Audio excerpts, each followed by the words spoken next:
Okay, this is Cyber Power of Tigray Media. Welcome to this our show. I have Ambassador Fessaha Asgadam with me. Let me play this video first and we'll continue our interview today. My name is Tigray. I'm 24 years old. My name is Surhas. I'm 18 years old. My name is Kios. I am 26 years old. My name is Asmed. I am 15 years old. My name is Sadkan. My name is Solomon. My name is Berhan. My name is Hafton. I am 19 years old from Hausen.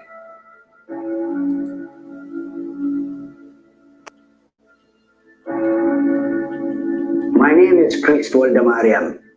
On November 2020, we were in deep prayer at our church, St. Mary of Zion in Aksum.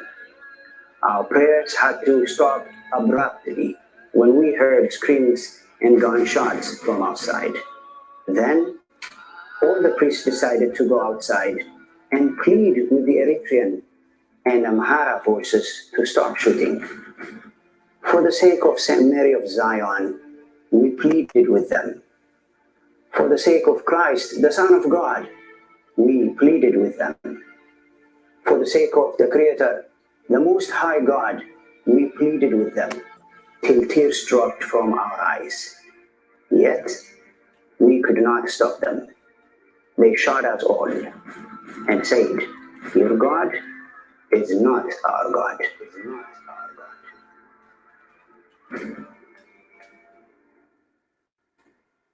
On November 26, at around 2 p.m., I was heading home alone on foot from downtown Aksum when I heard heavy noise of shelling in the city.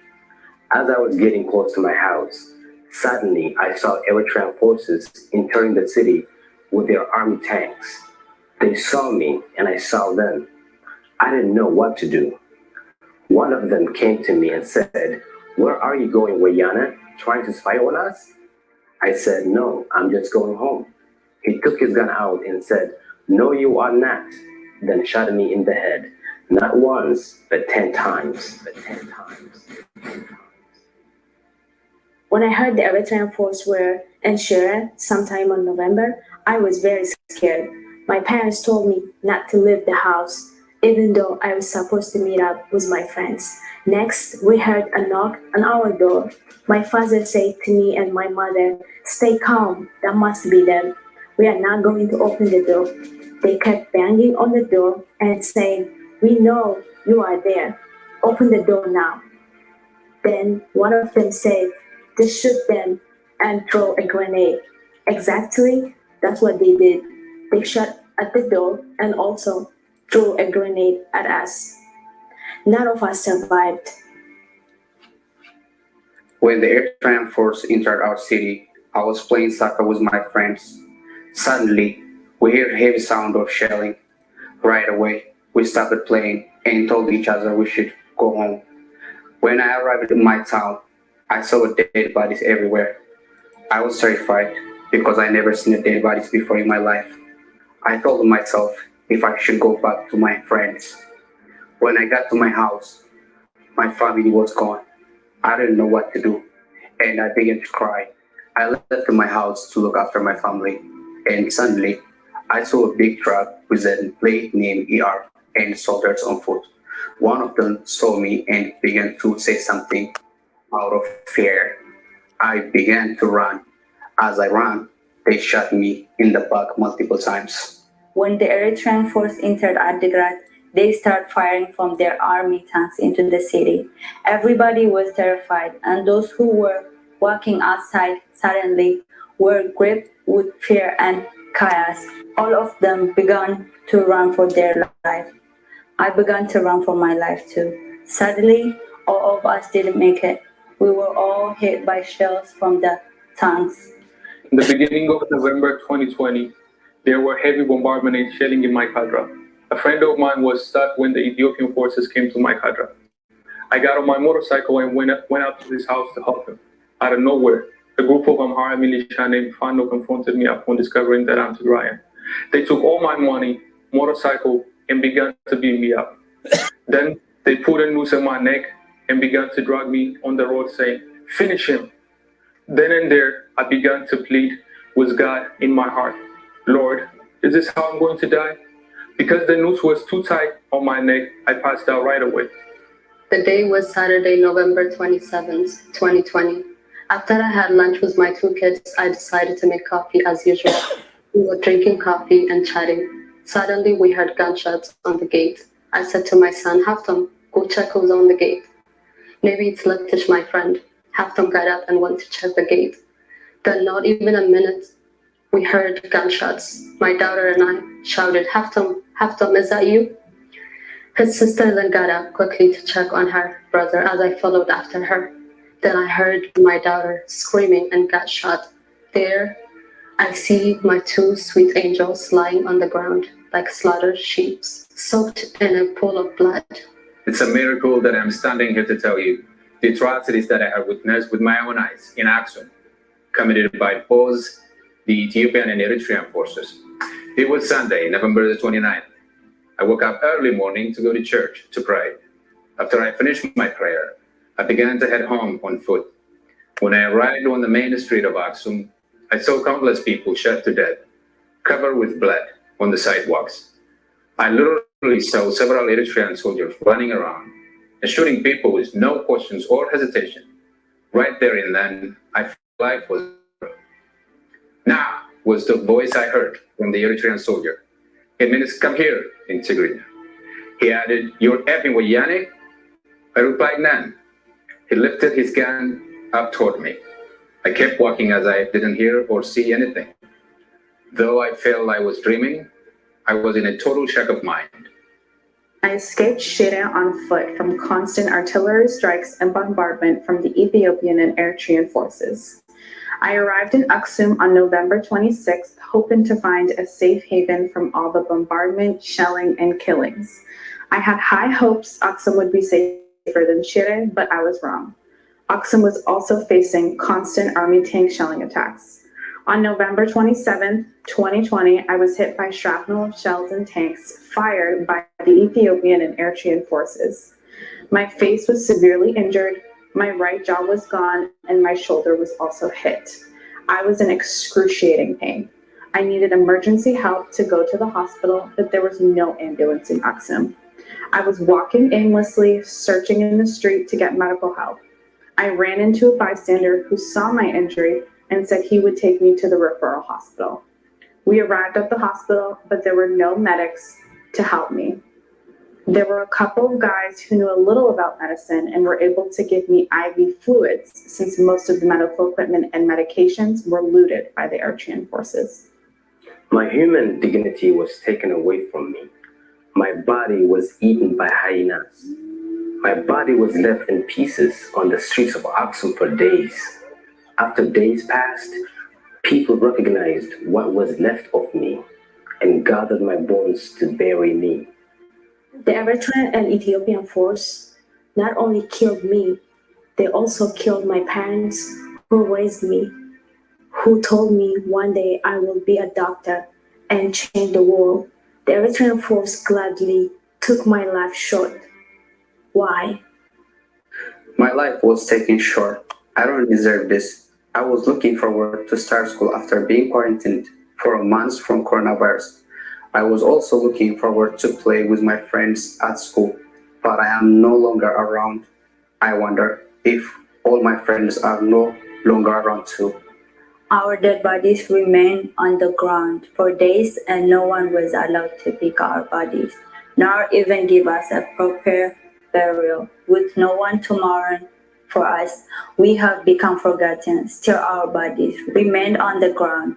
Alas, we have become food to the wild beasts and birds. Then I woke up in a ditch on top of countless dead bodies, including children. Looking back when I passed out from the news, the Amhara final probably thought I died. But God must have heard my plea. Here I am, a living testimony. Because of what they did to me, for days I was not able to speak nor swallow anything.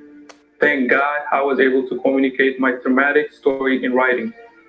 I'm a victim of Tigray genocide, but the Ethiopian government painted me as the criminal who committed the genocide. In reality, it was the Amhara final sponsored by the Ethiopian government who committed the genocide on the people of Tigray. As the Eritrean forces were locking the gate to leave me inside with my 2 dead kids, I begged them to take my life too. But the Eritrean soldiers refused and said, "No, we want you to suffer in sorrow, Yugadam Agama Wayan." For 3 days, I was locked inside my house. My world turned from light to hell. My grief has become a blanket around me. My eyes have become dry like the dry river. Everything has been taken away from me. Thank God. Somehow I survived to tell the story, and yet I'm still being haunted by the atrocities I saw. I still needed surgery on my face and shoulder, but no surgeon was to be found. I was left with my injury on my own with no one to take care of me. I could have been saved, but instead I was left to bleed out and die. Our bodies are crying out to God for justice to what the Eritrean and Amhara forces did to us. They have transgressed our holy church and left our deceased bodies everywhere. Oh Lord, remember your words. You said, "It is mine to avenge. I will repay. In due time their foot will slip. Their day of disaster is near, and their doom rushes upon them. O Lord, remember thy word. Remember thy word." This is just a glimpse of the genocide that is still being committed in Tigray by the Amhara Regional Army. Amhara Regional Militia, the Fano Vigilante Group, as well as both the Ethiopian and Eritrean force with the support of UAE drones bombings. During the ongoing telecommunication and internet blackout since November 4th, 2020. both Tigray's infrastructures, Factories, hospitals, businesses, Banks, Universities, schools, churches, and mosques, civilian properties, And farmers' livestock, their harvests are continuing to be looted and completely destroyed. Humanitarian corridors and aid workers are systematically being blocked in order to starve the civilians in Tigray, to use starvation as a weapon to punish the people. This government is using the same method and tactics that was used by the dead communist regime during the late 1970s and 80s in order to weaponize starvation. As a result, we have more than 60,000 Tigrayan refugees in Sudan who fled in fear of their lives. More than 4.5 million Tigrayans are in dire need of humanitarian assistance, and 2.5 million children are in dire need of food, medicine, and shelter. And more than 2 million Tigrayans are internally displaced. The Ethiopian government, led by Abiy Ahmed Ali, continue to push out disinformation campaign and false propaganda regarding the genocide in Tigray. Leading to this genocide, the Ethiopian government has been waging genocidal propaganda in Tigray using its own government media outlets.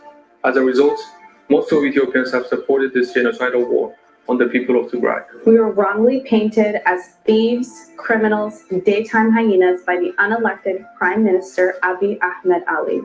Therefore, we ask the international community not to remain silent anymore. We also urge the United States, UN, and the EU to act now before our people perish in a virtual blackout.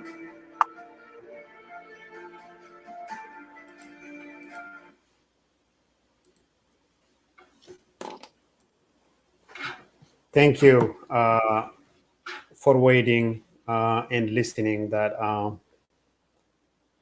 okay. Welcome back, our Cyber Power of Tigray media followers. Right now, I have Ambassador Fessaha Asgadom. His educational status, you already know. He received his education in Moscow and Amsterdam, in working. Actually worked, served as a deputy permanent representative in the United Nations permanent mission in New York, actually, in the past until from 1992, I believe it's until 2002. And then he then became head of the political and economic department at the Embassy of Ethiopia in Washington, D.C. Until 2006. He was transferred to Tel Aviv in March 2011 and Ambassador Fessaha Tesema become the new ambassador of the Berlin, and he's been working in different countries as Ethiopian ambassador. Today, my pleasure and a great pleasure to have Ambassador Fessaha here with Cyber Power of Tigray Media to discuss about the ongoing economic, political instability in the war, the genocidal war in Ethiopia. Thank you, Ambassador Fessaha Tesema, and welcome to Cyber Power of Tigray Media. Before I start going to the directly to my questions, I would like to ask you, after the video, it's hard to see, and you even lost your friends, your colleagues, like Ambassador C.U. Mesfin, Ambassador different Tigrayan, Ethiopian, very respected leaders by Ethiopian troops and Eritrean troops and Amhara militia. So after you served so many years for Ethiopia, what do you feel now, those atrocities, those murder, like profiling? You've been working as an ambassador for Ethiopia, and Ethiopia is calling you a terrorist, not only you, but also your birthplace people, Tigray. The entire people of Tigray is calling a terrorist, and they are murdering, uh, the looting, the rape, everything is happening in Tigray right now.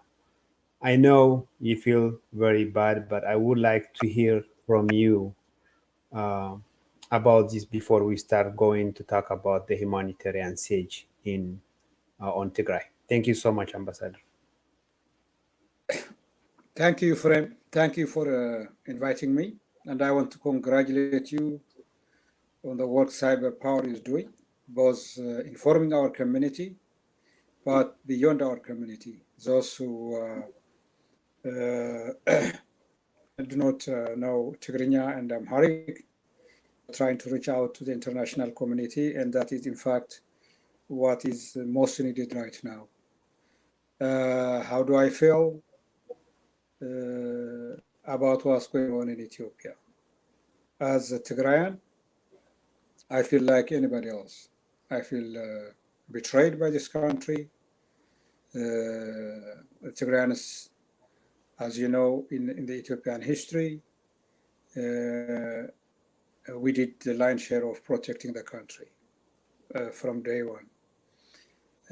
We have done everything that a citizen, a society part of Ethiopia will do to protect this country in bad times and to help it build itself in good times.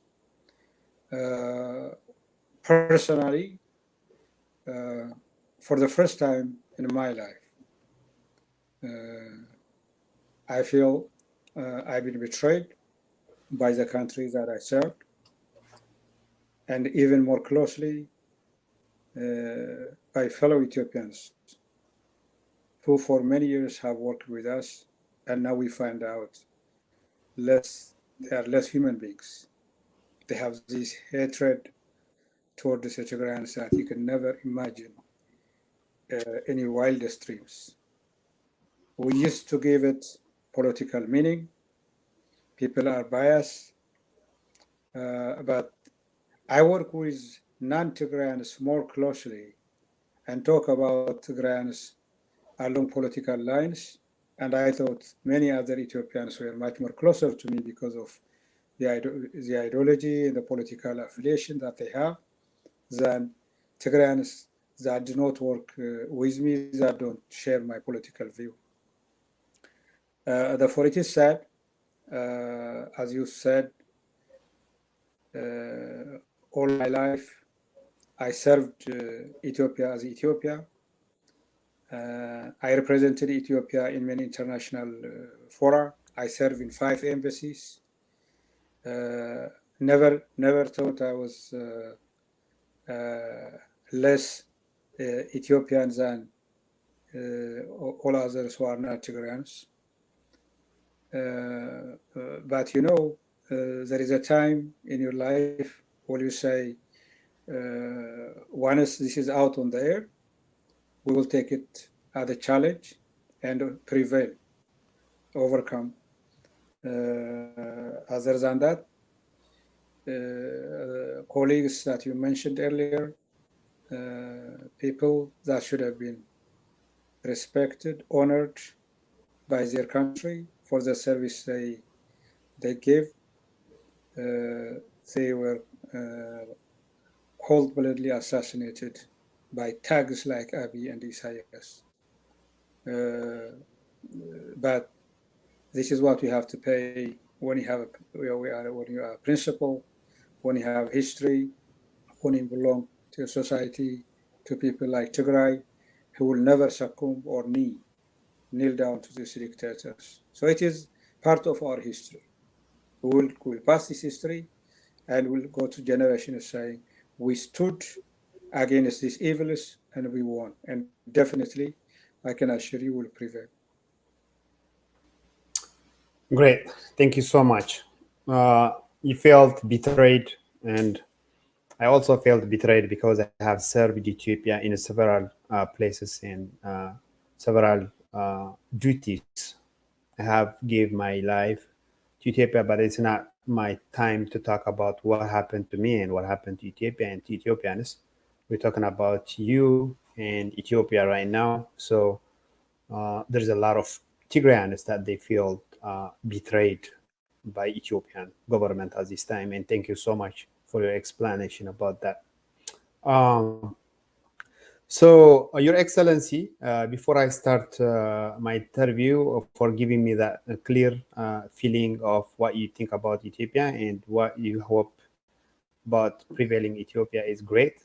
My next question is, first and very hot topic at this time is the humanitarian siege. When the government of Ethiopia is saying that he's going to govern Ethiopia, but is blocking or a lot of humanitarian aid, those who send from different world. So what is the severity? I've heard people are dying in Tigray now. I've heard people are, famine is coming back, like the same like in 1977 in Ethiopian calendar. What is the data you have, and what's the severity of human rights siege on Tigray at this time? Thank you. The humanitarian crisis in Tigray is at its worst. It is a famine level. Over 6 million people need emergency aid. About 2.5 million people are displaced. Right now, as we speak, the United Nations estimates, and that also corresponds to our data, that about 1 million people need aid, immediate aid. They are in the verge of dying. That is classified as famine level 5 is famine, which means these people are subject to die unless they get relief aid as soon as possible. We have people already dying in different parts of Tigray. People are now forced to eat leaves like animals. The little food that been reaching Tigray has been completely blocked, and as you say, Tigray is under siege.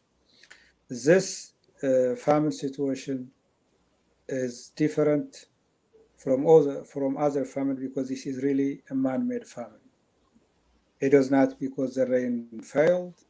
It was not because people were not able to do this. It's not because there is lack of food on the pipeline. It is because Abiy and Isaias has decided to starve the Tigrayan people. People have to understand this. This is part and parcel of the genocide war on Tigray. It did not start now as blocking Tigray.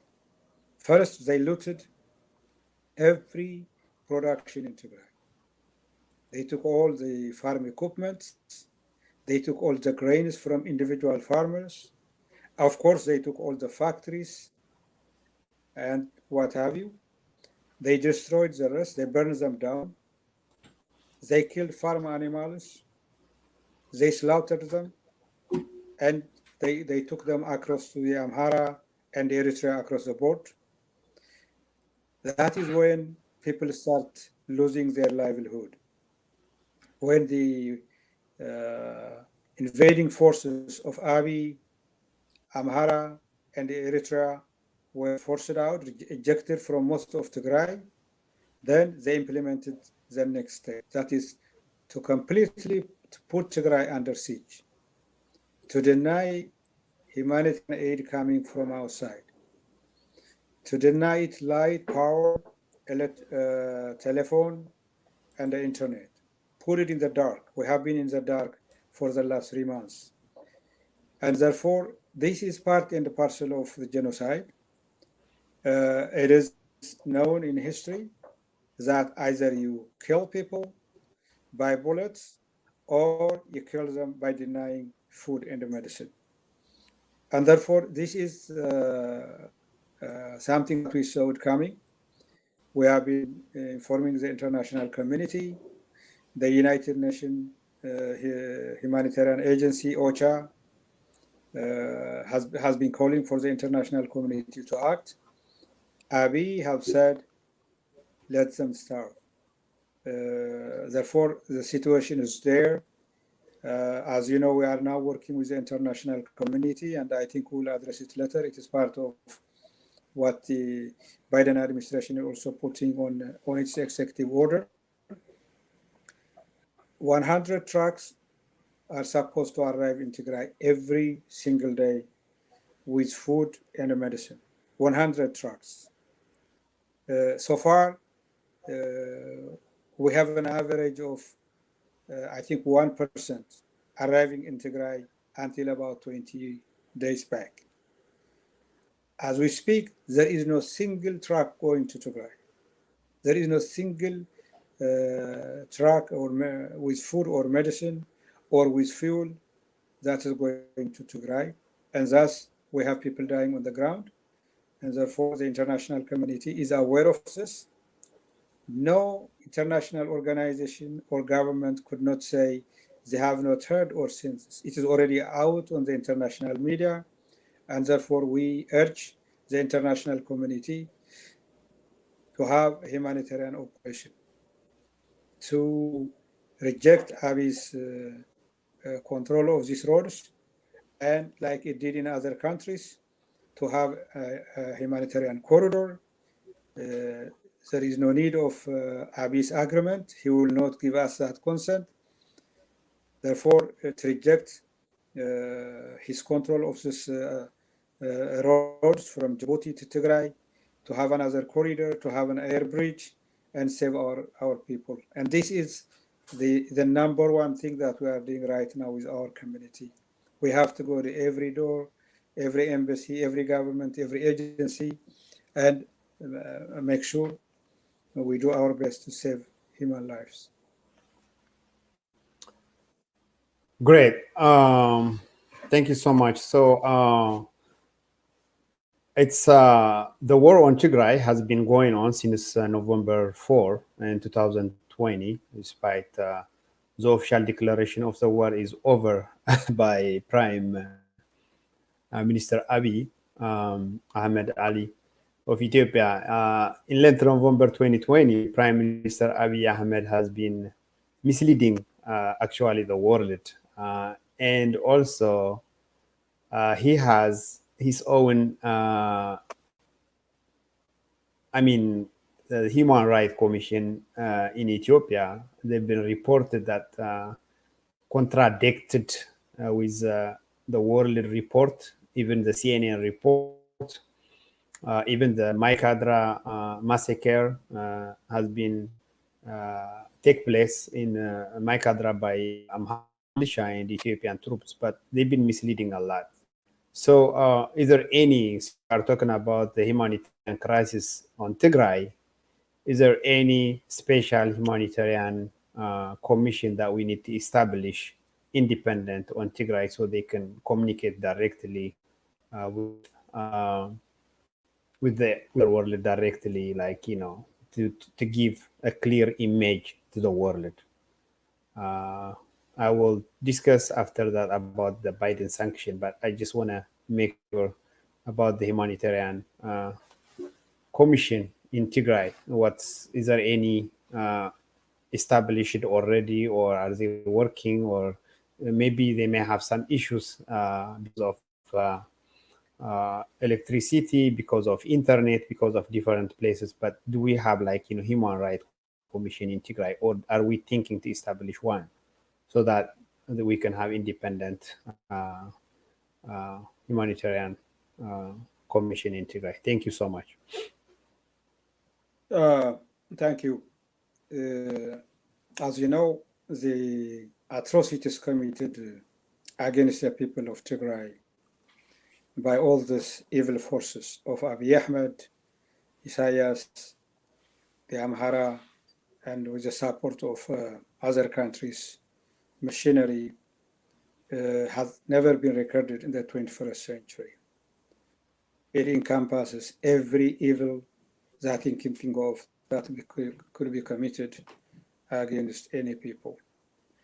The magnitude of this crime, the genocide, is something that cannot be dealt by any particular country alone, even if there was a decent human rights commission, be it in Ethiopia or anywhere else.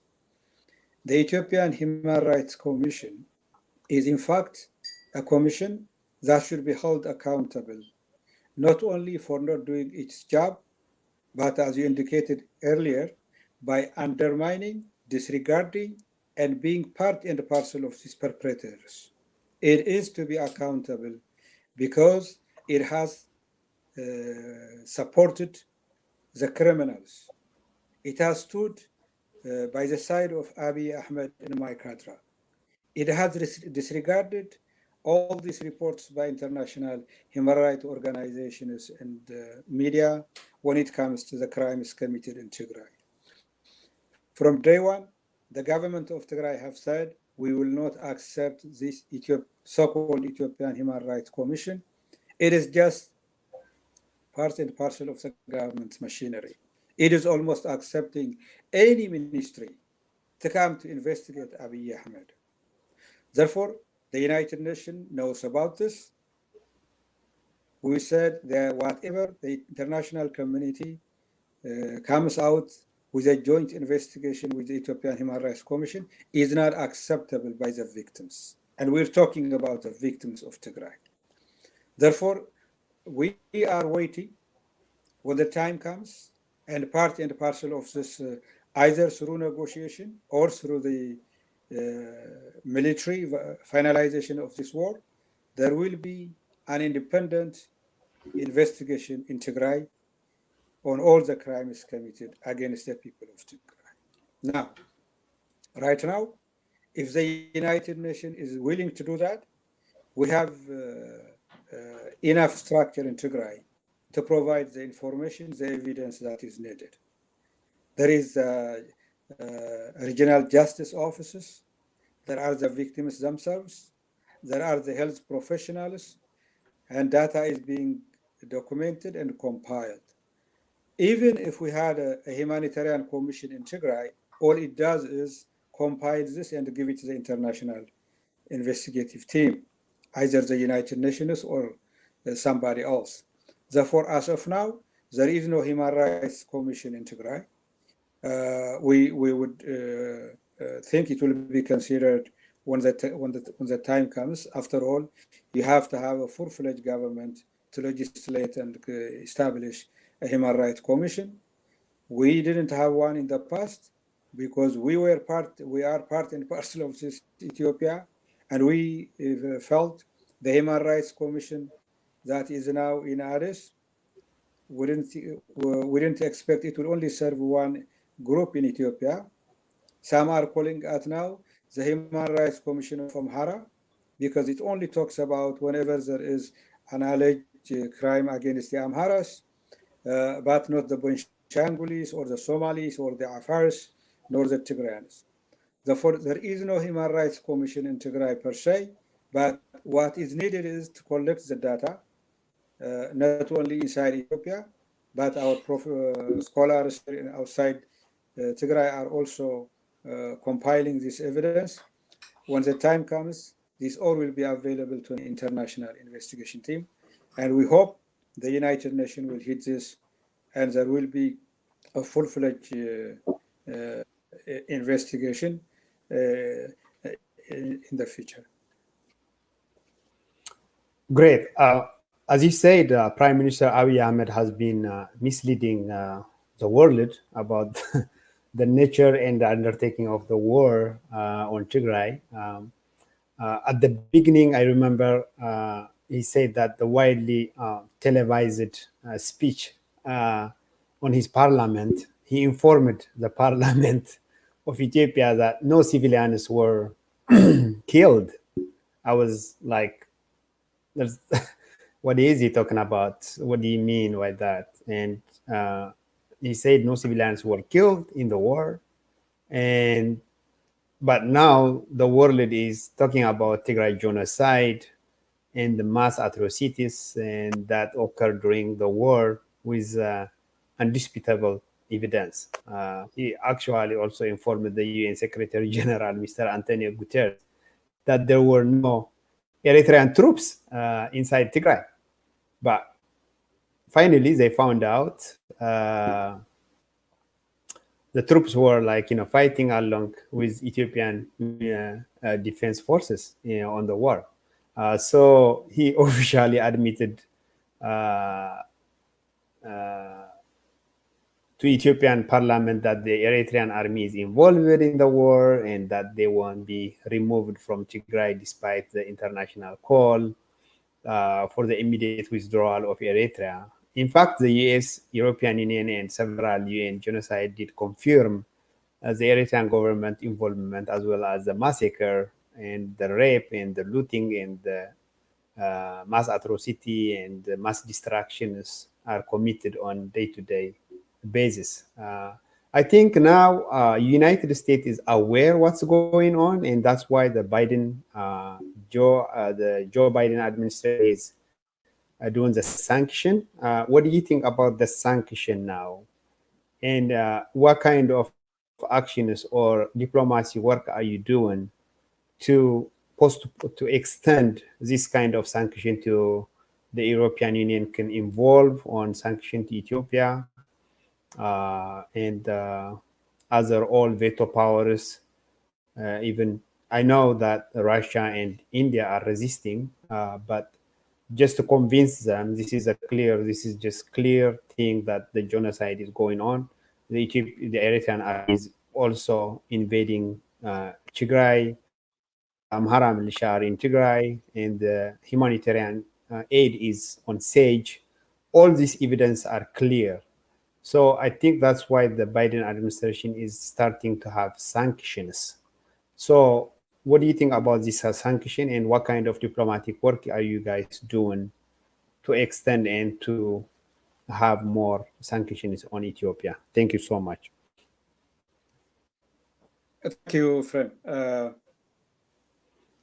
Before we go to the executive order of President Biden, as you said, this government of Abiy Ahmed is now famous for instituting lying and deceiving as a modus operandi.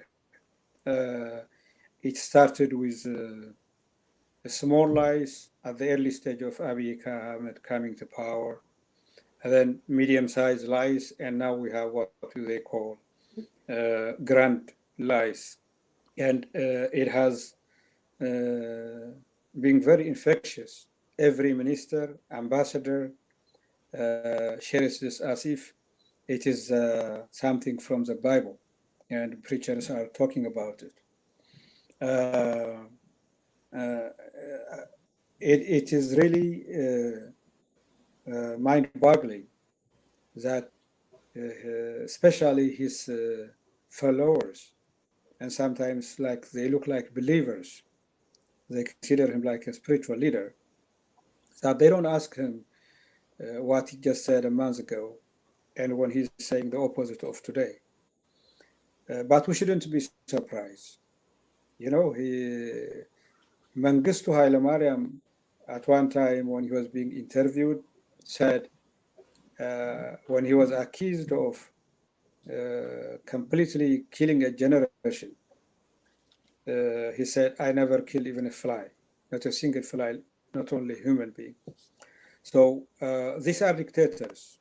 Isaias will tell you he is never responsible for a single death when it comes to Eritrean youth and politicians.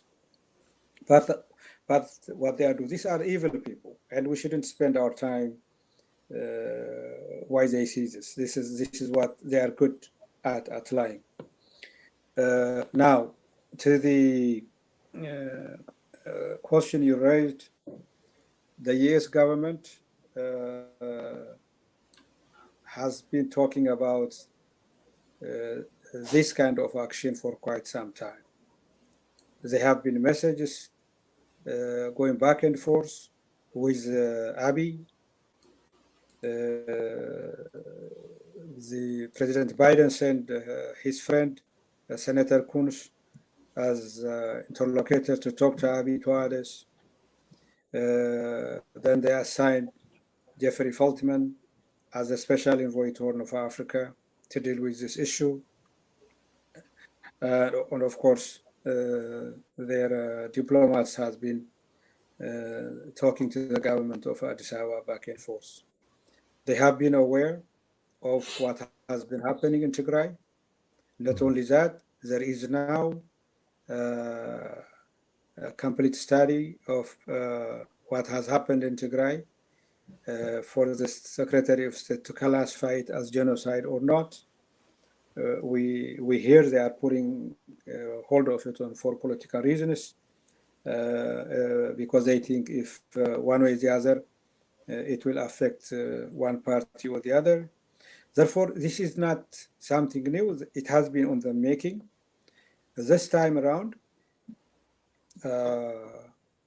for obvious reasons, at least for 4 or 5 main reasons, the Biden administration has come out with the executive order.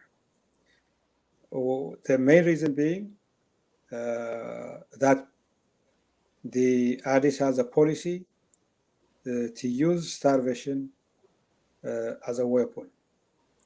This amounts to genocide crime.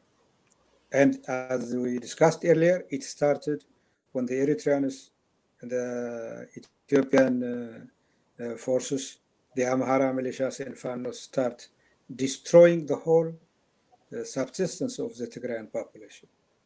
Not only do they destroy the public and government properties, the individual households were looted. And therefore, that is when it started, and they are aware of this. Therefore, the number one issue they are saying is, if you're going to continue to make this problem get worse, if you're going to use any party that wants to use starvation as a weapon in this war, we are going to take action. We're going to sanction you. This is clear. This is strictly on the humanitarian ground. And to make it an update, now, not only did you create on the ground that you destroyed their property, their grains, to starve them to death, you are blocking humanitarian aid not to enter Tigray.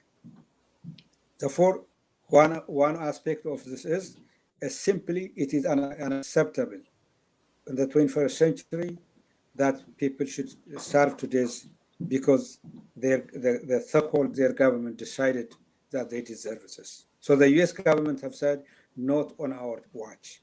We will not allow this to happen. The people of Tigray need humanitarian aid and they have to be supported. And they have been saying this. They have been saying this, except they did not action. We've been working hard. Our diaspora has been very clear on this.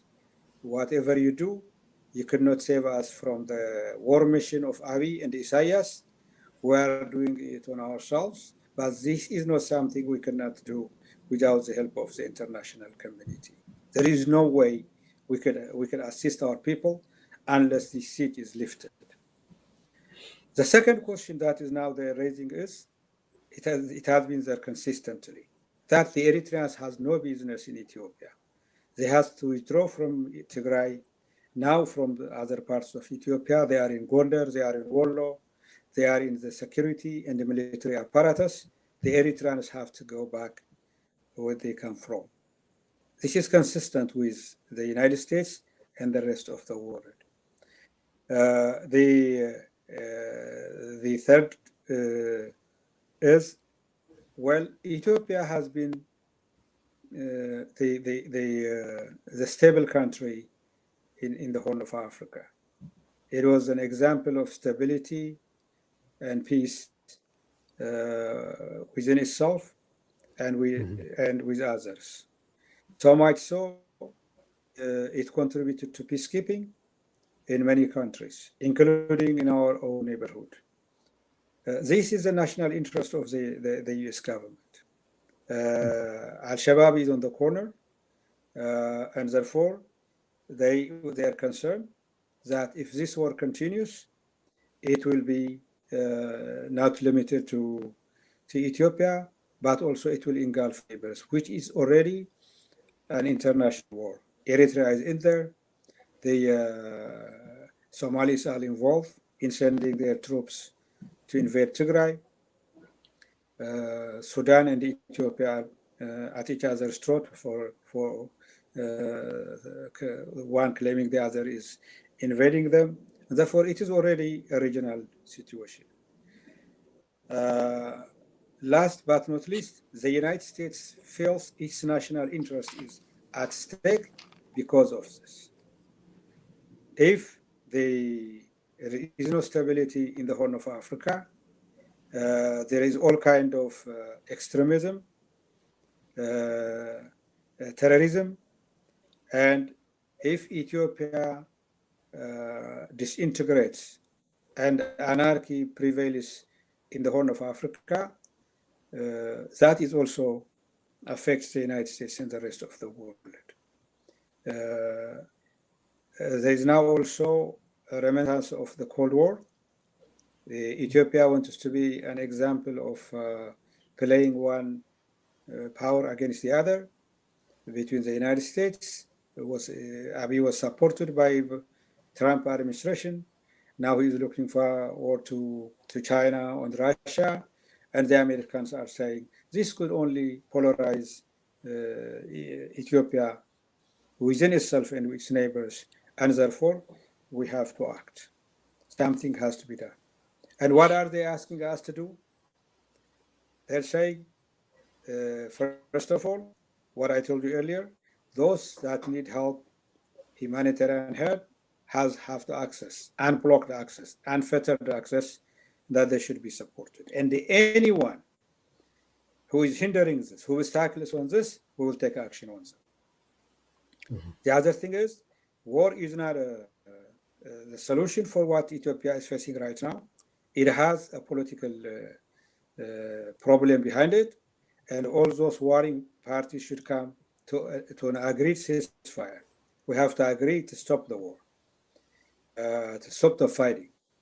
And also we have to agree that crimes that were committed in Tigray, and for that matter, anywhere else, will be investigated independently and accountability will be held.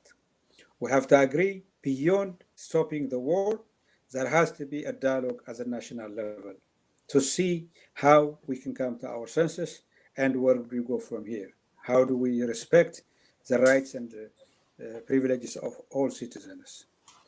Therefore, to have to an agreed ceasefire, for us to agree investigation will be done for those who committed the crime, and then be ready for a give and take at the national level.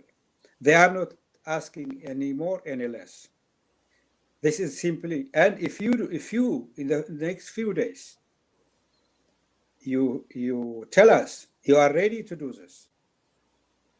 Not only we will not do take any other sanction or any other action, we will in fact help you in any way you want us to help, in mediating, in economic support, in logistics support. That is what the United States is saying. If you are willing to do this, if you say we are ready to speak, we are allowing food, we are ready to stop the war, we need your word for this. And once we need a serious commitment on your part, nothing will happen except hell will be coming. To this, there are at least 4 parties whose response is expected by the United States, directly or indirectly. The Abiy government, in its open letter to the president, has literally defied this.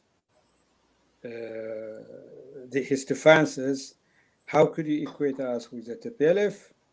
It is a terrorist organization. Ethiopia has a 3,000 years history.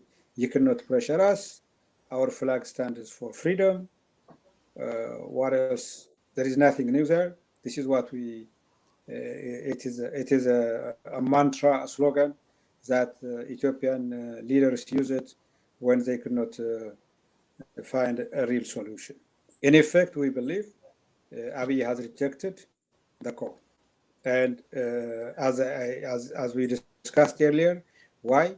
Because he knows he's going to be held accountable. So he might as well think he will take a chance with the military confrontation.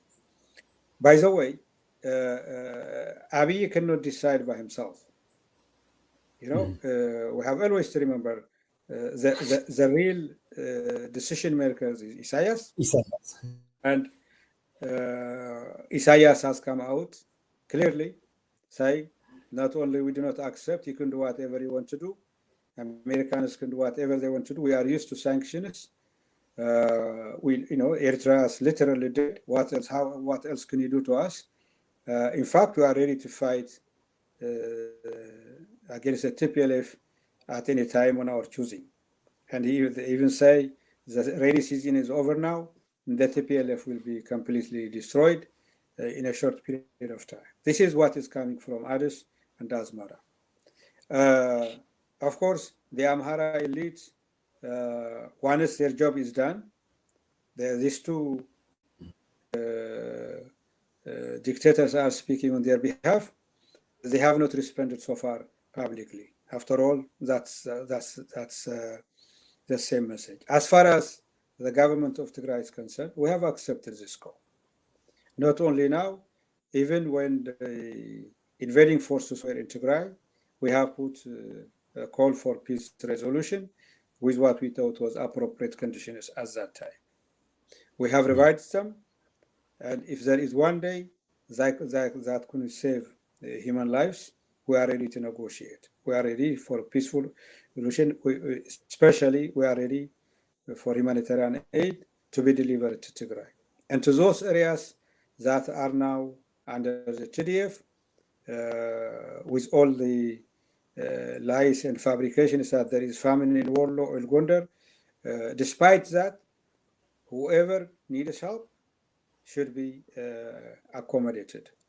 Therefore, we have responded. We have accepted this because it is in line with our principles. The Eritreans have to go out. Humanitarian access has to be allowed. All forces has to go back to where they were before the war, which means the Amharas, militias and FANOs has to come out of Western Tigray, including the Ethiopian army. And then we are ready to sit down and talk along with other stakeholders in the country. Now, what do we expect from the United States and from countries that are in consultation with the United States? First of all, we hope the Biden administration doesn't have to wait that long, because when the executive order came, it kind of implied they're going to give us weeks or so to hear what we have to say. If we have if these parties have indicated that they are willing to consider, it will take some time if they are real or not, if they are committed for real. So that's why they said they may take some time. Now that things are clear, we have accepted, and the other parties has completely rejected the call. Now they go to the implementation of the action of the executive order, which they have already started to some extent. Therefore, the sooner they take the action, the better chance that our people will be saved from this humanitarian catastrophe. Oh, great. Well, as you said, Abiy Ahmed is not like starting from small lies and grand lies or something. I would just completely call him. He's a pathological liar. I don't think we can hear or we can believe anything from him because we already have heard so many lies for the past 3 years. He was misleading Ethiopia and misleading the rest of the world. He's deceiving, actually, just like Hitler, who deceived for the German people to attack the Israel. So Abiy needs to go. I don't think he needs to have any but Abiy and his diplomats cannot say or the truth or cannot be trusted in any way. More importantly, the pressure from the US mounts his false promises are designed to buy time, maybe continue or to attack Tigray for the more distraction of Tigray. So I don't know, those sanctions are maybe the first sanctions. I don't know what is going to be next. What kind of steps do they want to go? I don't know if they can be intervene militarily to save the people of Tigray, because people of Tigray are already dying. You said that we are expecting 100 trucks to go to Tigray every day, but not only every day, or not, we don't even see 100 trucks per week or per month. It's totally on stage. So the first of all, what's the next step is going to be? Second of all, to get rid of the dictator Abiy Ahmed regime, I think the Tigray Defense Force is creating coalition with Oromo Liberation Army, and maybe, I don't know, if could you please tell us the importance of this coalition, and also if there is any other coalition already in progress to have more military actions against those regime, the Eritrean regime and the Amhara militia and the Ethiopian government, to get rid of them as soon as we can, instead of watching people dying and or distractions, all these kinds of stuff. So do you have anything that you can tell us, or you can say the military base, the Tigray Defense Force, the coalition parties, or if there is any other collaborations with other nations and nationalities? Thank you so much. Thank you for the important question. And before we go to the coalitions and relationships of the Tigray Defense Forces with others, on the sanction issue, the sanctions are going to be very serious at a country level. Economic sanctions, diplomatic sanctions, both at government entities, individuals. It's going to be very serious, very huge. But on the other hand, from all the indications we see, Addis is photocopying Asmara. Whatever sanctions come, so long as the very few leaders comfort is not touched, they are going to look the other way for the time being. But when the economic crunch happens in Ethiopia, when people feel already living standard is at a different level now, Ethiopia cannot continue tolerating this. Ethiopia is not Eritrea by any stretch of imagination. But our immediate concern is, now that Abiy has defied the call for humanitarian delivery, unfettered access to Tigray, what the United States is going to do. That is what we are waiting to see. There has to be an humanitarian action. If you're going to sanction the Ethiopian Airlines, if you're going to sanction other entities, if you're going to sanction individuals, even including Abiy himself, that is not going to save our people's life in the short term. That will have a devastating effect on Ethiopia, but we're talking about days and weeks, not months. Therefore, there has to be some humanitarian action that guarantees international food and medicine reaches Tigray. And that is where we all should concentrate. What the United States ought to do in terms of guaranteeing this operation. It has options. It has been done in other countries. I don't want to be preemptive right now of what they may be doing, but we need this action by the US should take the lead, and the others should also support and complement it. In terms of what's happening on the ground, as you know, at the end of the day, negotiation is preferred.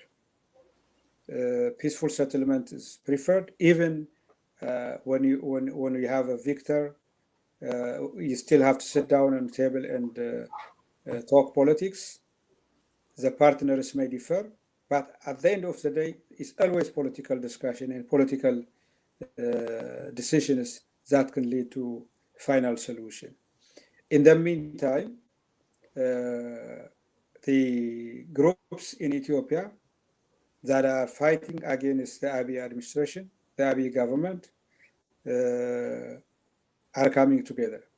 As you said earlier, the TDF and the Oromo Liberation Army has come together, agreed to wage a joint struggle, a coordinated struggle at a military level, at an intelligence level, at a logistics level, and in the long term, what will come as a political understanding of what will happen during the transitional period.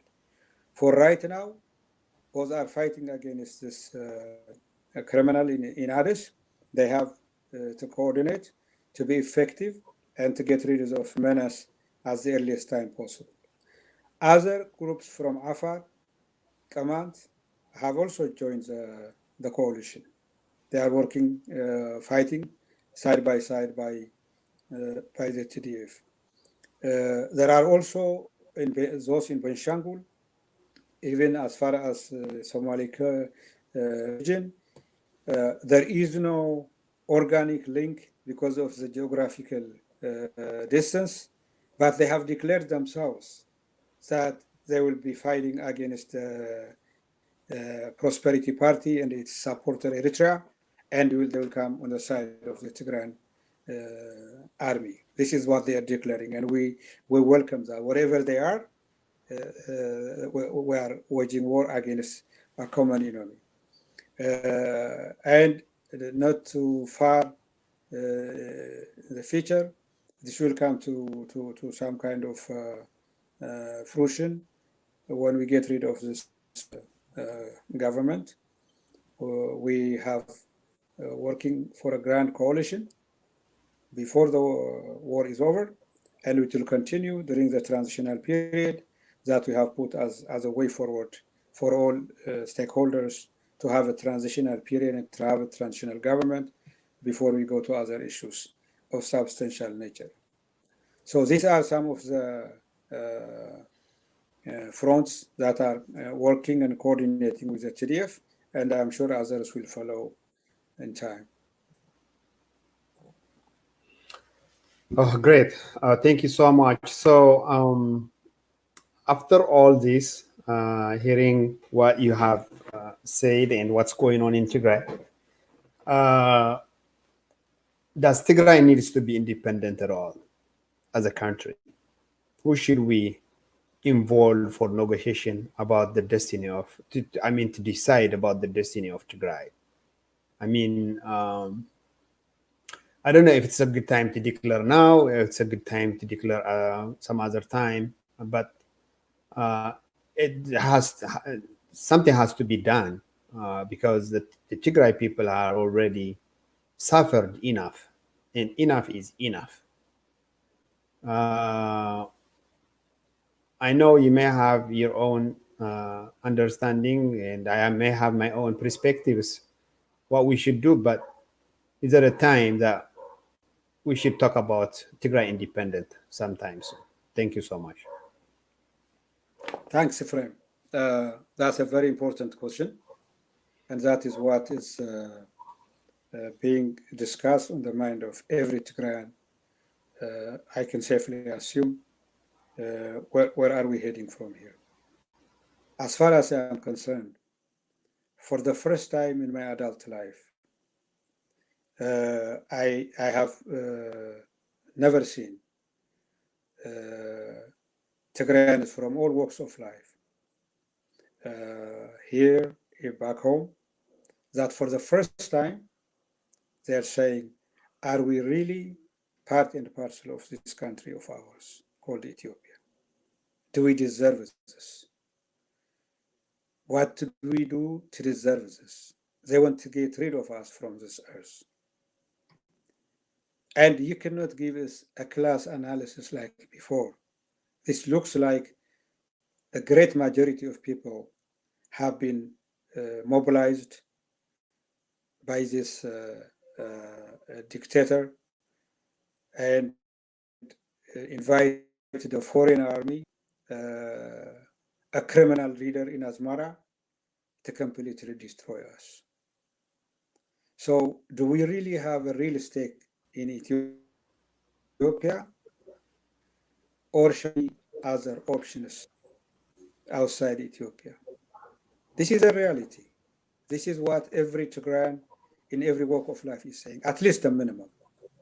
Now, if this is the case, if we feel we don't belong to this country, we are not treated like Ethiopians. Not only that, it is not simply denying our rights, but simply denying our existence by a country that we served well, by a country we contributed a huge portion of history.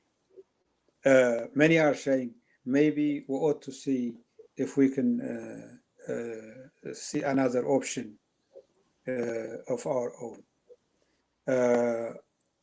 Therefore, where do we go from here? If this is the question of Tigrayans, we have to have the people voice for it, one way or the other. You do not declare independence now or later. You put the work on system. We're talking about a transitional arrangement in Ethiopia, and during that time, based on the Ethiopian constitution, to make it acceptable, the Tigrayan people have to decide their fate.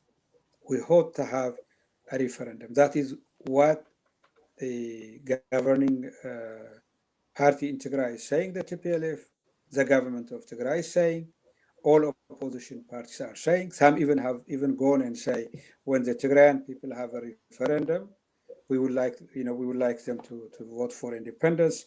But what you put is the people have to decide. No single party or a group of parties will decide, no matter what they say. Therefore, when the time comes, we have to give that right to the Tigrayan people. And unlike in the past, where we were talking about self-administration within the Ethiopian federal arrangement, right now we're talking about an option of putting on the table, would you like to stay within Ethiopia or free Tigray or other choices like confederation, what have you, depending on what the political parties come out.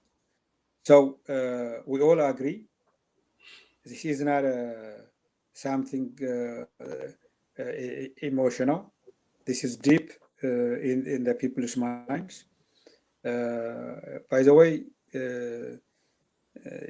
when you can be part of a country physically, but mentally and otherwise, if you are outside the country already, unless there is something that could rectify it, you ought to put it into, you have to bring it to some conclusion.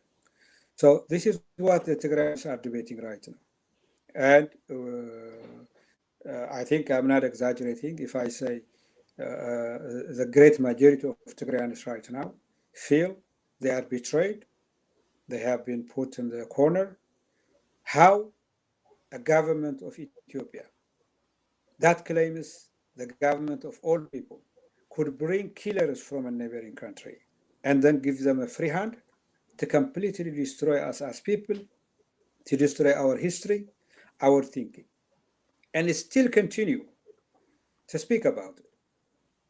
I think the closest advisor to Abiy, a deacon from the Ethiopian Orthodox Church, I believe, called Daniel, have said last week, is as you see it in the media, what have you. Not only does he want to destroy us, I don't know how he's going to do it, but he also is saying the land that allows them to exist should not also allow to exist. What kind of nonsense is this? You get rid of all Tigrayans or their thinking or their history, but I think, yeah, he's thinking about Tigray will not be anymore Tigray, as he will likely are doing now. Part of it will be Amhara, part of it will be Eritrea, and maybe some give it to Afar, what have you, and you will have a land in Tigray that is no more Tigray. That is what he's thinking. Even the land he wants to destroy. And we don't take this lightly. He's not some kind of a coffee shop politician. He's the closest advisor to Abiy. He's just speaking what Abiy thinks about us. Of course, one thing that I can assure you is this shows it is in the 11th hour. This is not coming from someone who is winning on the ground. They have lost everything. They're losing militarily. They have lost diplomatically. It is simply Ethiopia is at the lowest level of its diplomatic relations with the rest of the world. That I can assure you. Therefore, the economy is going down the drain. And when he feels they might have lost it, he says something that he will not be accountable for. It's desperation.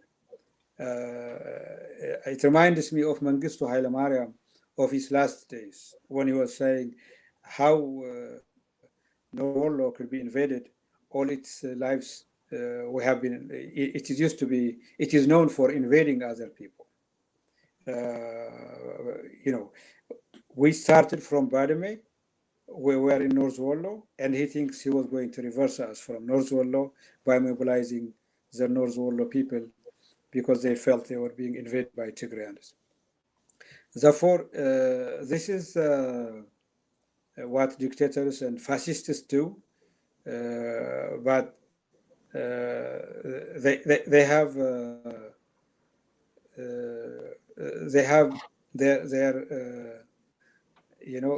their parts in history. They will be remembered for this. Hitler is remembered what he said till now. We know all the dictators. I am not surprised. We have our own mini fascists in Africa, like Idi Amin and what have you, who played with human beings' flesh. Mengistu Haile Mariam is one. Therefore, Abiy and his followers are, even though they don't look like it, they speak what 21st century politicians wanted to hear. But the simple truth is, they are as dictators and killers as their friend Isaias Afwerki are. We're not surprised, and that is what is keeping us going. We have been killed, raped, we have been destroyed, and we're not going to that happen again. Therefore, given what has happened in Tigray, even those that preach Ethiopian unity at any cost are this saying we will not be surprised if the Tigrayans opted for independence because of what happened to them. Of course, they have a lot of buts. It's not us, it is Abiy, it is Isaias, but it's not only Abiy, it's not only Isaias. It is the Ethiopian Orthodox Church. It is the Muslim leaders. It is the Protestants. It is the elite. Nobody is speaking to this day about what has happened to us.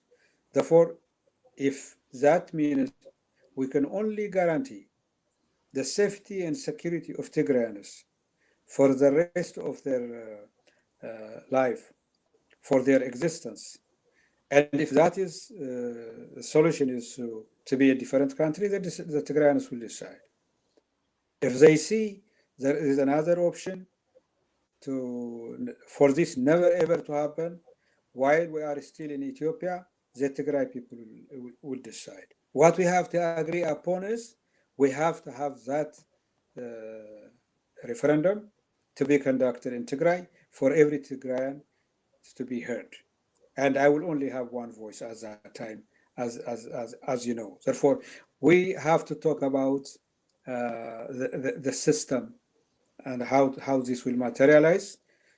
Otherwise, it is too early now to talk about when we're going to do this, when or not to declare or not to declare, because you don't do that without the decision of the people. The people have to decide. Our people are not even in a position to discuss minor matters, let alone this big issue. They are dispersed. They are internally dispersed. They are in the refugee camps. They are starving. They have no government structure. And therefore, deep in their soul, they are thinking about this when the time comes. But we have other things to do now. Let's do everything we can to avert this huge famine before we lost hundreds of thousands of our beloved people. Let continue the war front and support our fronts, our fighters at the front, and have some kind of arrangements at the central level to have some kind of amicable discussion, and for the Tigrayans and others to decide their political force. Therefore, all we are saying is, yes, it is on the pipeline, but we have other priorities that we need to do that. We have not even guaranteed that we are safe right now, let alone to talk about referendum. We have not. We still have invaders in Western Tigray. Isaias and Abiy are still planning to come back. And if they come back again, that will never happen, but we know what they are capable of. We have still our people in the border of Eritrea under the occupation of Eritrea. Therefore, we have to do this first, and then other issues like referendum, where do we go from here, what are our options, when the time comes. That does not mean we don't talk about them as we are doing right now. Oh, great. I mean, I know it's a little bit very challenging. Like you said, it's very deep, and it's not something that we should decide emotionally right now, because self-determination and declaration of the country is not that easy to say it now. At this time, we don't even have our people politically. Our people is not politically stable. Is very disturbed. They don't even have something to eat. So I'm almost done with my question. But one thing that I don't want to go with with blurred mind about the independency. Right now, like you said, the Ethiopian army the Ethiopian government is like, recruiting multiple uses soldiers to come to fight with, he said with TPLF, but he's fighting with Tigray people. And the Eritrean government is also involved. And there is some other, and we have given him a lot of assets and the Ethiopian Air Force and all that. So, and I don't think peacefully we want to have any agreement, because he's calling us, we are going to divide the country, and he is calling himself, he's trying to unite the country. And this is not true at all, but he's somehow, some way, he's misleading the people of Ethiopia and the people of the world. So if we cannot agree peacefully with this government, we're going to have more, we're going to lose more people. So my question is there any other way to involve any other country uh, or some influential people to solve this issue and to declare Tigray as country, to use the constitution before they throw it away? If I am clear, thank you. First of all, we still go back to the two scenarios. One, it is to come to some kind of negotiating table and conclude this peacefully. And we don't need to go to the detail because we addressed them earlier. Simply to agree what the Americans and others are proposing, that we agree to stop the war, ceasefire. We agree on 2-3 things, that there will be investigation, and those that are responsible for crime will be held accountable, that Eritreans have to withdraw before that, status quo ante has to be established, the Amhara militia and Fano has to go back to where they were before, and all outstanding issues will be resolved in a negotiating table. We agree on this one. When we come to a negotiating table, it is not us and Abiy. It is all stakeholders throughout the country. All those that we spoke earlier and others. Those armed, those others that are not armed, for some kind of national dialogue. Once you have a national dialogue, then you go to a national transition. This is one scenario. Okay.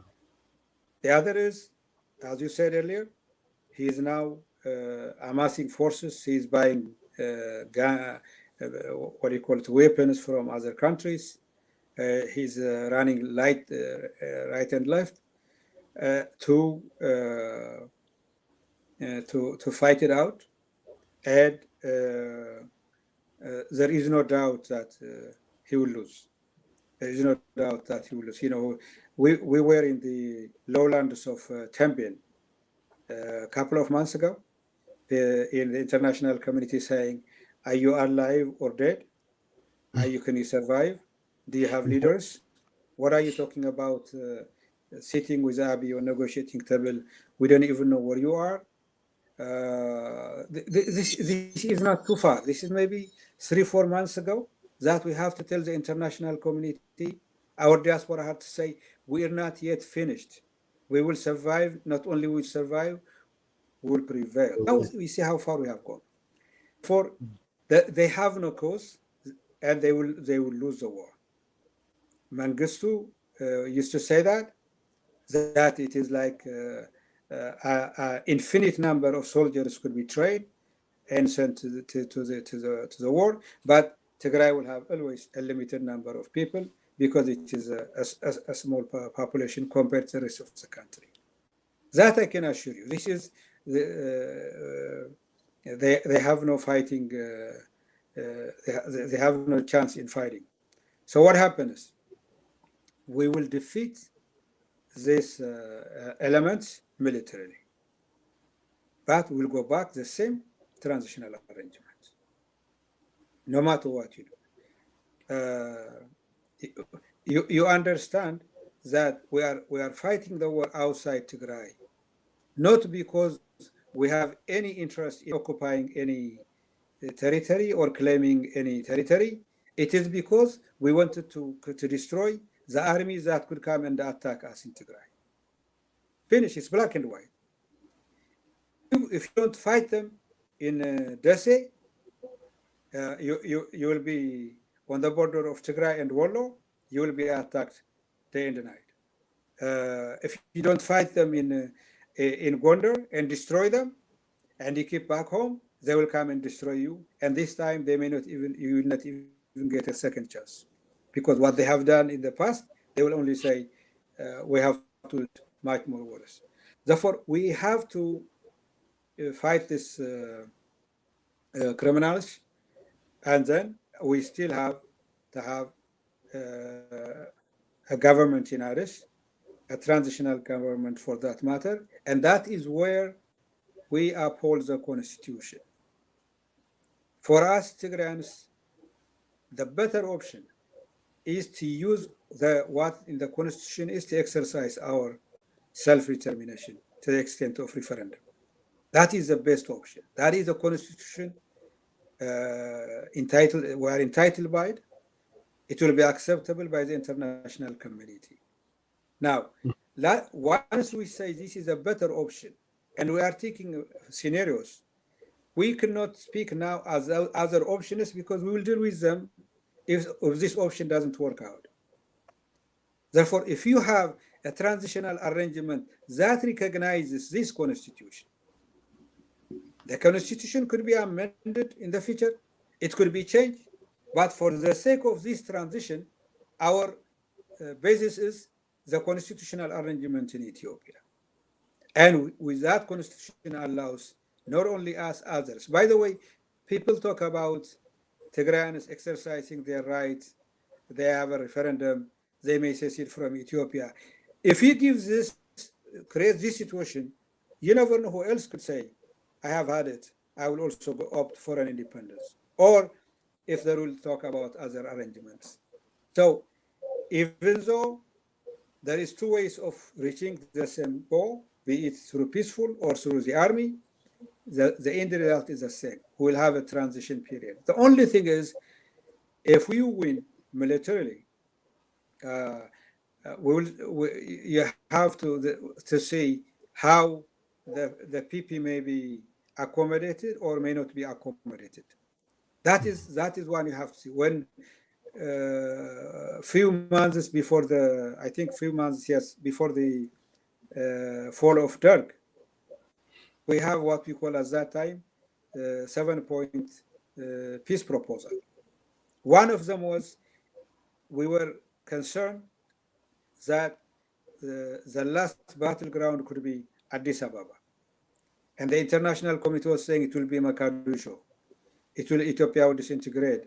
There will be a bloodbath in Addis because Mengistu will fight the last minutes, and using Addis as a human shield. That concerned us.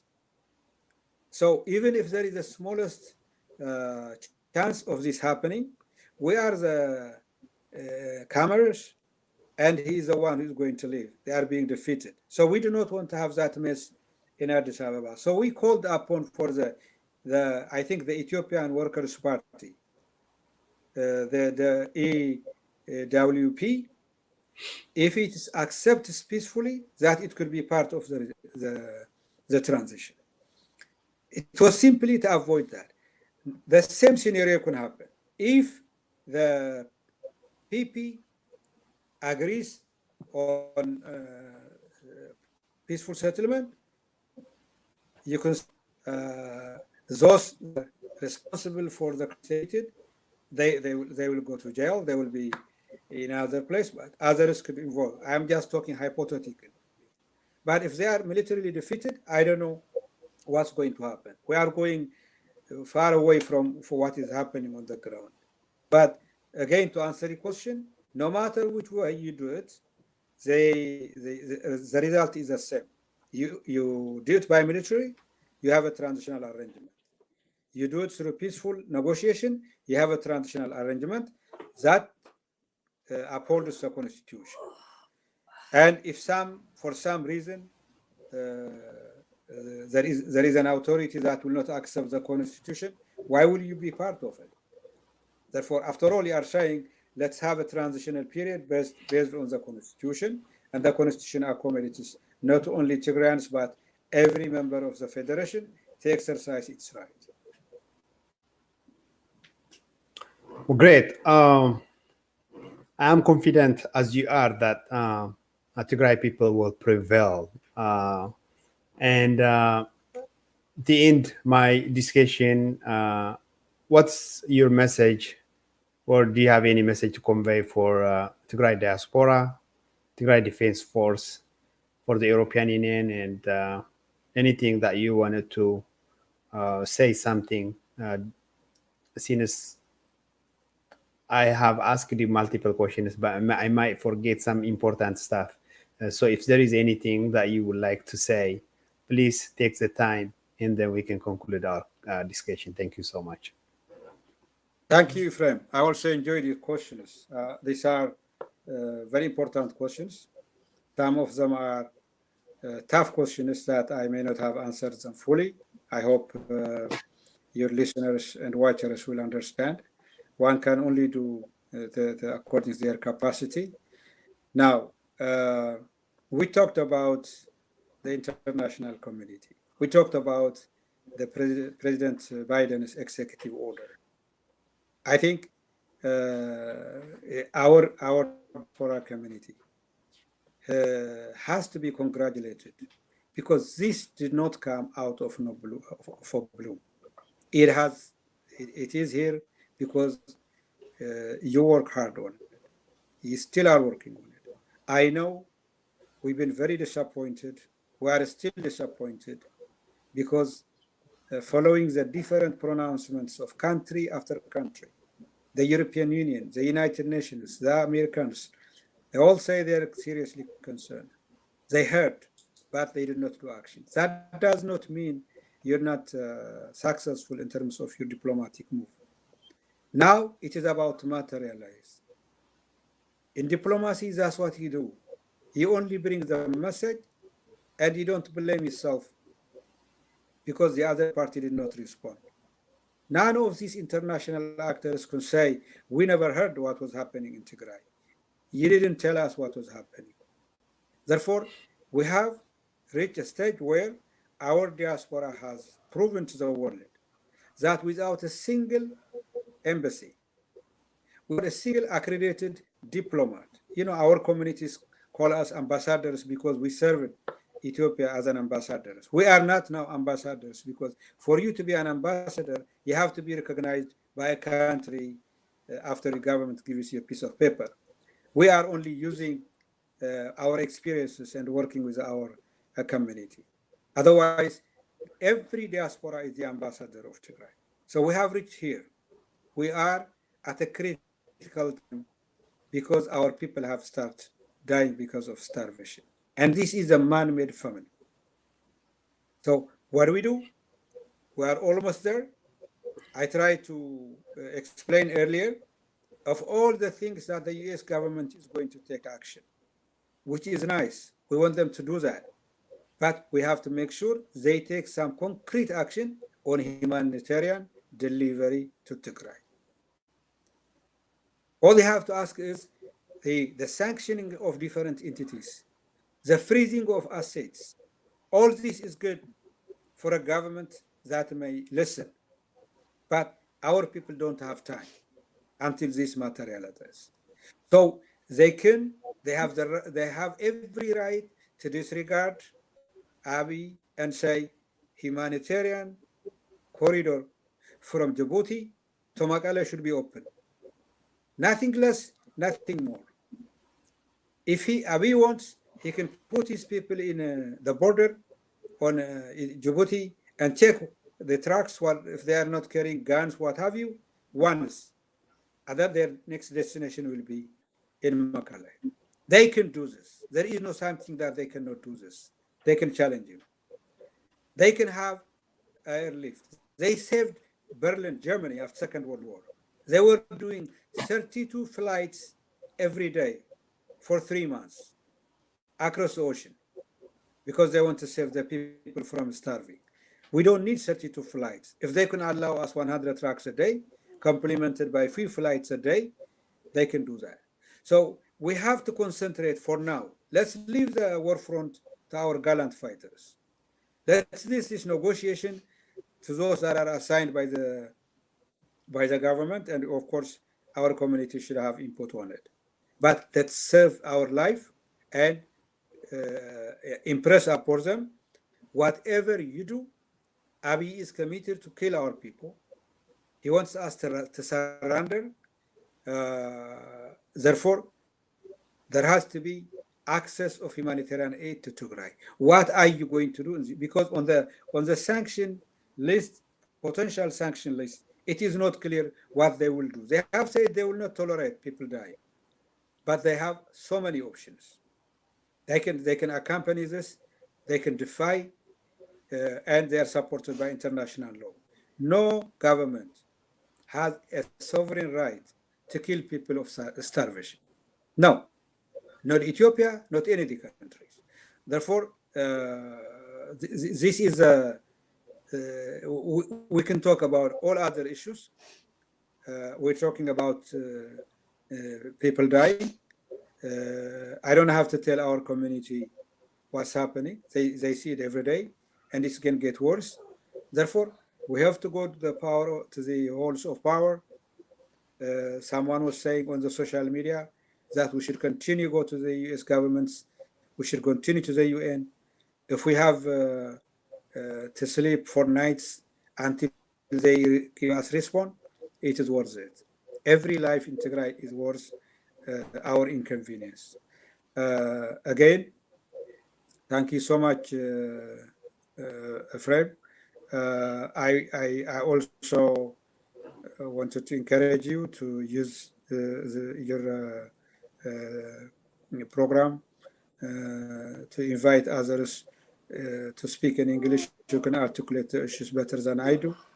That does not mean you will not continue on Tigrinya. We need people to hear it in Amharic, if at all. There are those that wanted to know. But most of all, our international audience wants to hear from us. I appreciate very much for the time you have given me. Thank you so much. So overall, I know you have, it was a time for you to rest and to take your retirement time, but unfortunately you have to work now hard, even maybe way better than that you used to, because your people are dying. Your people are betrayed. You are betrayed. I am betrayed. And this government needs to go, the Ethiopian government and the Eritrean government. So we have clearly discussed and explained what's going on for my questioners. And it was a great pleasure having you. He's with Cyber Power of Tigray Media. I enjoyed it a lot. And thank you so much for being with me. And I will be hoping and wishing to see you again in some other time with different subjects. And thank you so much. The pleasure is all mine. Thank you, friend. Thank you.